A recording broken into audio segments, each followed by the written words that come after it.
LS powered Fox body with 4 doors.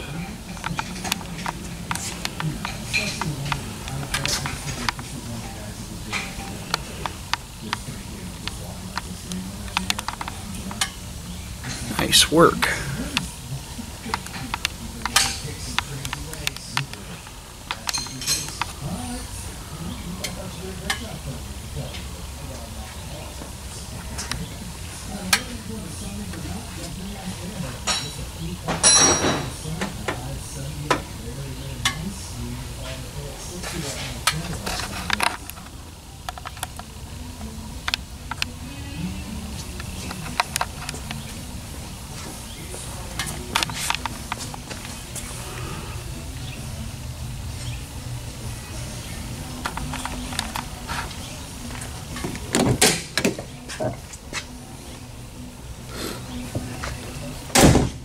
Looks pretty good, man.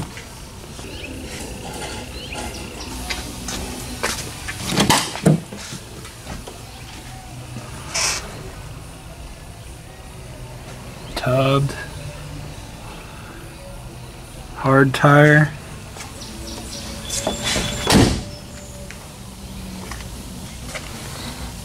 Nice touch.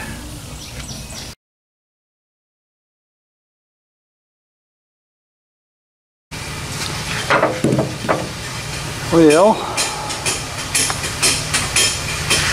these are too short, these are too long, and these hit the fenders, so I can't compensate the car. So I'm going to come up with a creative solution for today. The fronts are fine with the small arms. Hunter apparently has a custom fully adjustable arm kit, which I'm most likely going to be buying. It's a $1,400 investment into my alignment system.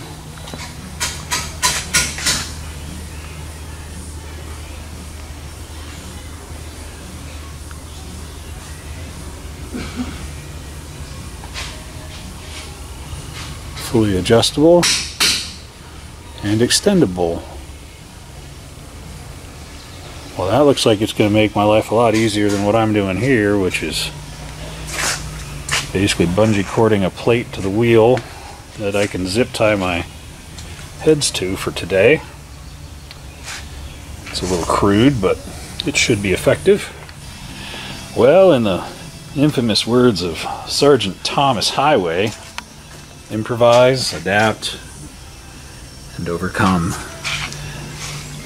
Back in the days before zip ties, there was this thing called safety wire, and that's what we used to tie up stuff.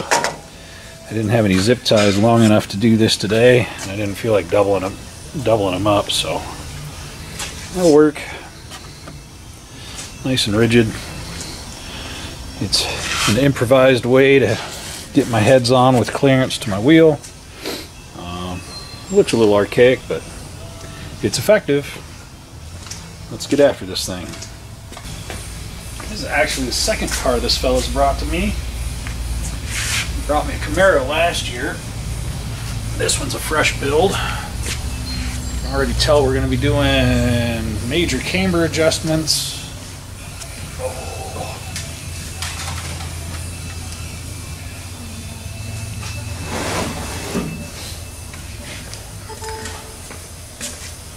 Yeah, it's a mess. I knew that.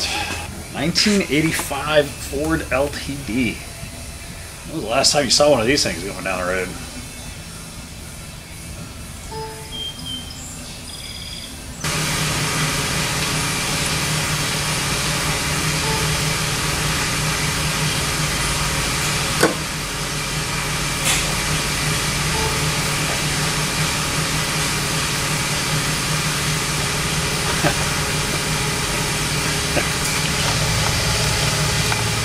Oof. Let's get it close, and then we'll recomp and start over. Yeah.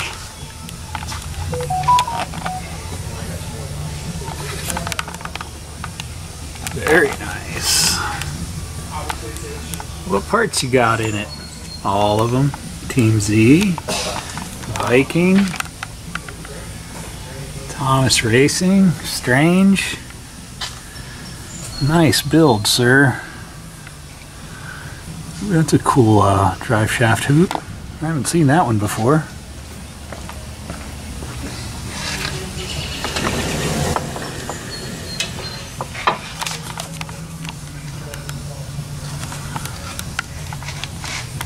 A Stifler. Stiflers.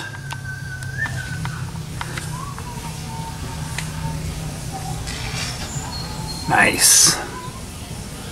I need a Camber like that for my 2001.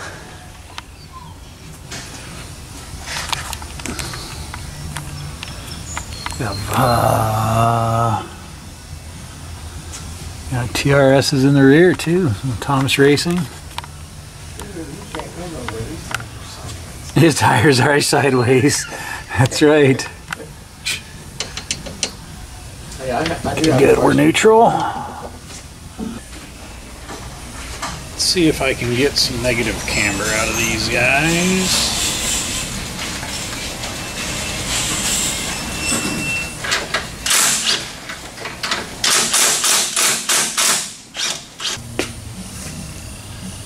A 1.6 and 2.4 camber. That's a ton of camber. And it goes more positive as it lifts. I'd really like to see that at like negative half. I've got adjustability up top, but I don't have 2 degrees of adjustability up top. Let's max our caster out. And I have adjustability in the arms. Let's give it a shot.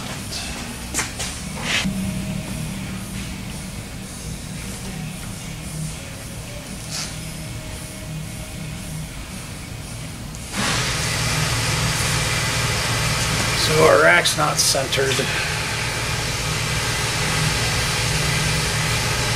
Let's center the rack, set our toe.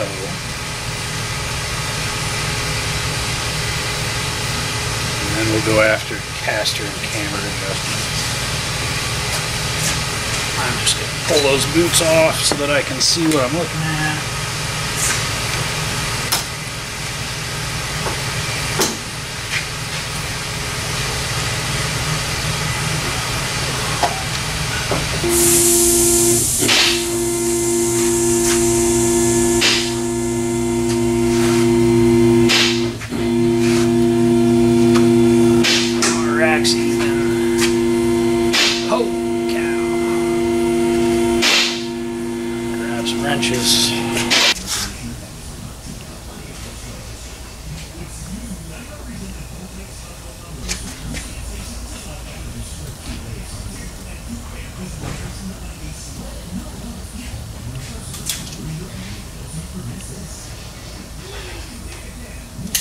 Those rod ends almost exactly the same. Good. That's a good starting point. My back's shifted, so we'll square that up. And let's see what camber adjustment we gain from the top. And caster gain we can capture up top. Let's do those real quick. Alright, so this one we can gain caster by moving the strut back. And it's cambered all the way in. This one we're probably gonna even up our camber by moving it all the way in and add caster by moving it back.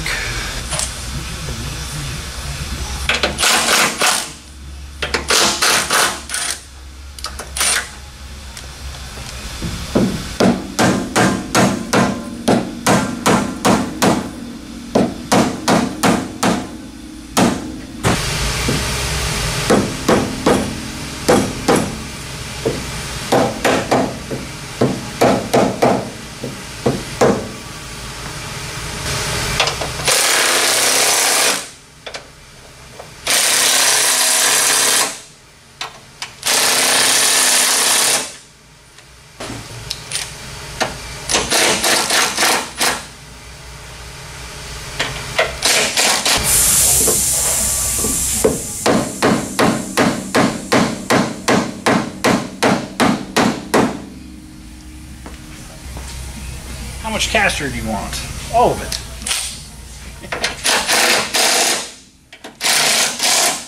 Right, let's reset our toe up front. Let's square up our back. And then we'll recomp, because we just made a whole bunch of changes on this thing. I think that rack, I think I can clock it at the bottom. The steering wheel is a wee bit off.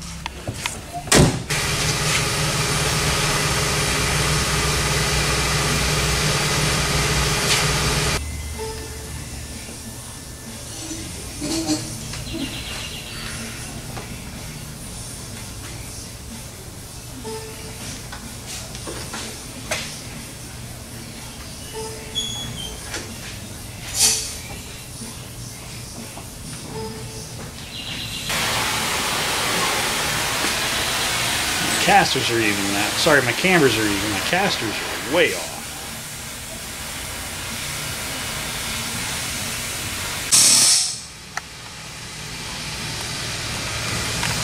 So my cambers are dead even now, within a tenth, which is fine. I'm going to put some adjusting bolts into the strut to take that negative. My toe's pretty good. My caster's off like 2 degrees, and I haven't quite wrapped my head around what's that causing that yet.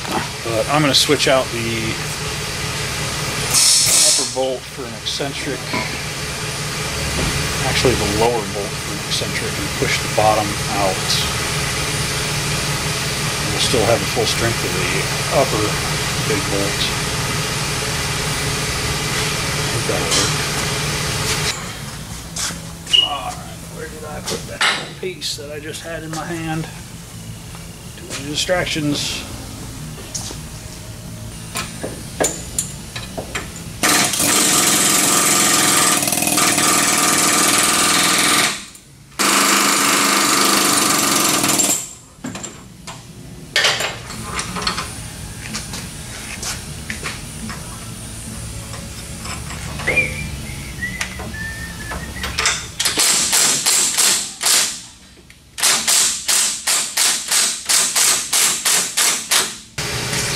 So as you watch your toe on lift, or as you cycle it up, the toe is going in almost 7 degrees.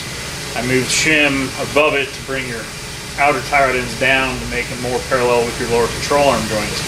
You're lining up your lower control arm pivot to your ball joint, that parallel line between those two, and the inner rod end and outer rod end, those two parallel lines you want to be like exactly parallel, but yet just off enough because you want it to toe in. If you have it too far one way, it'll toe out on lift, which is horrible because when you come down, it just chases, it just shoots for walls. And if you got too much positive, then you're just creating drag, or you're burning tires off. I had one in here a couple weeks ago, and the right tire, like the entire side of that side of the car was completely covered in rubber compound because it was burning that tire off. It was basically steering with this tire, and this tire was 9 degrees in, while this tire was steering him down the road, and you could see the burning on the tire. So what we're doing is we're optimizing your toe so that no matter where your nose is, no matter where the nose is in height, it doesn't matter because the rod ends are exactly straight through the whole range. So I just made a quick adjustment on it, and I actually went too far. Now we're going negative.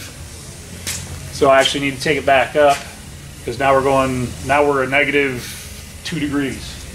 So I'm going to be splitting that one shim in half, and we'll see where that puts me. And it's just a process of doing that over and over until I find the right recipe for where it needs to be. And it's time consuming, but it's a very important part. That's a huge part of making these things to where you're driving down the track like this, instead of like this.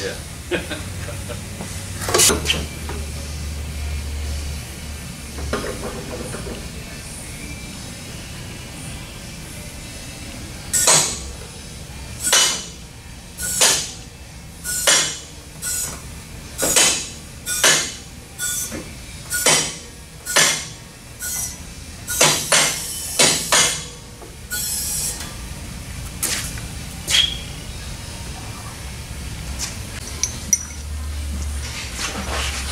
So this thing was towing out a bunch on lift, so I ran out of shim. I got to put longer bolts in it, which means I need to drill the knuckles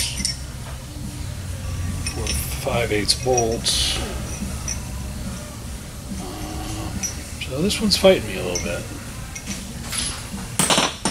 Let's see if I can do this with the tires on. I probably cannot. Team Z. First time seeing one of those. Team Z? No, I've seen this before. Once or twice. It was negative. It was -7 degrees. So as bad as yesterday. So it was as bad as yesterday, but the other way. It was towing out. The other way. The other car I had to go less shim. This one I need more shim.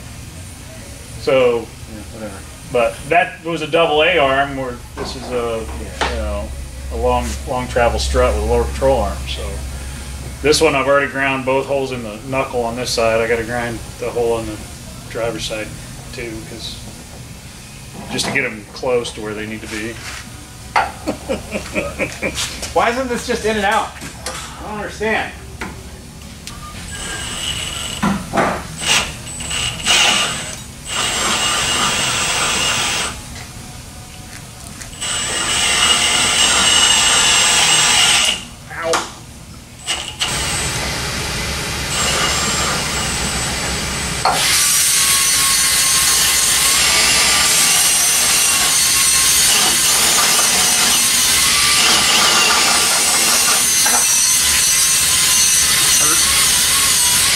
Coming out of there hot. Yeah.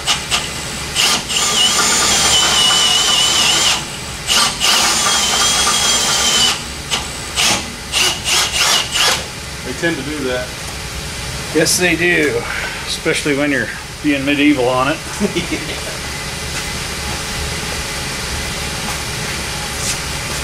think that's the guy that was hot.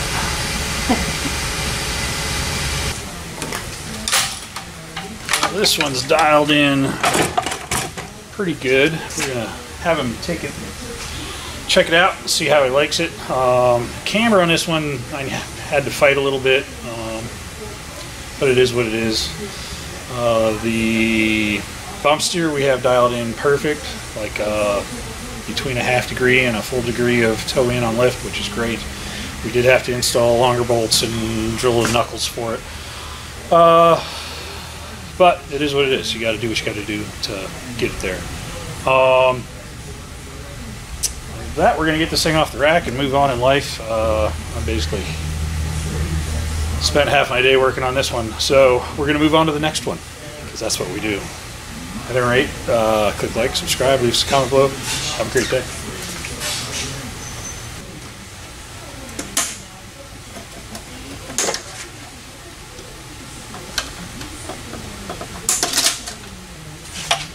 Should be it. Obey all posted speed limits and traffic signs. Yeah. Thank you, sir. Thank you.